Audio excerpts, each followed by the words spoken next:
Hi there. In this lesson, we will be studying about modal verbs. First, we are going to see the modal verbs that use when we are talking about ability. When we want to talk about the ability or knowledge, money or equipment to do something, we can use can and could. For example, I can swim for hours. Or I have the ability to swim for hours. I can't buy that. I don't have the money to buy that. Can't is the abbreviation of cannot.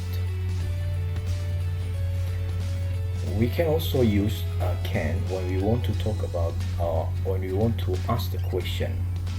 For example, can you swim? Yes, I can. How well can you swim? Can you play the guitar? No, I can't. What can you play?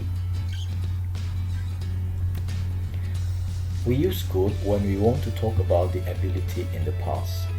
So, I could swim for hours. It means I had the ability to swim for hours. I couldn't buy that. It means I didn't have the money to buy that. So, in this lesson, we can conclude that we use modal verbs can and could when we want to talk about the abilities, but can is used when we talk about present abilities. Could is used to talk about past abilities. Another modal verbs that we are going to learn today is the modal verb that express possibility. When we want to talk about the things that we believe to be true or usually the case, we can use can, could, may, or might. For example, it can rain unexpectedly in London. What we believe to be true or usually the case. Children can get hungry after school. So here, what we believe to be true or usually the case. When we want to talk about the weaker possibility in the future, this we can use might. So for example, children might get hungry after school, right? But here when we want to talk about children may get hungry after school, this is talk about the possibility in the future. Or it could rain unexpectedly in London. This is also talk about the possibility in the future. Another example that describe a weaker possibility is the cinema can be hot. The cinema could be hot. The cinema may be hot, or the cinema might be hot. So in this lesson, let's conclude that can is believed to be true or usually the case. For example, it can rain unexpectedly in London. Children can get hungry after school. And we use could, may, might for possibilities in the future. For example, it could rain unexpectedly in London. Children may get hungry after school, and children might get hungry after school. Another modal verbs that we will be learning is the modal verbs that express prohibition. So when we want to talk about prohibition, or when we want to state a prohibition, we can use cannot, may not, or must not. But here, for example, you can't go out tonight. This is we use of can most common here because this is often used to state the prohibition. But if you use may not here, you may not go to the bathroom. This is talk about more formal enforced rules. We also use must not when we want to state a prohibition. For example, you mustn't use your mobile phones. You mustn't turn right. Or you mustn't drink from this tap. But here, mustn't is used when we prohibit somebody or something at the public places, right? So here we have already studied about the use of cannot, may not, and must not to talk about prohibition. For example, you can't go out tonight, you may not go to the bathroom, you mustn't use your mobile phones, you mustn't turn right, you mustn't drink from this tap.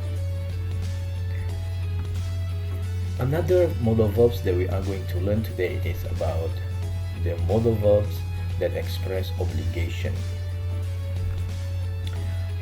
When we talk about the obligation, or when we talk about strong obligation that comes from the speaker, we can use must. For example, I must clean the house today.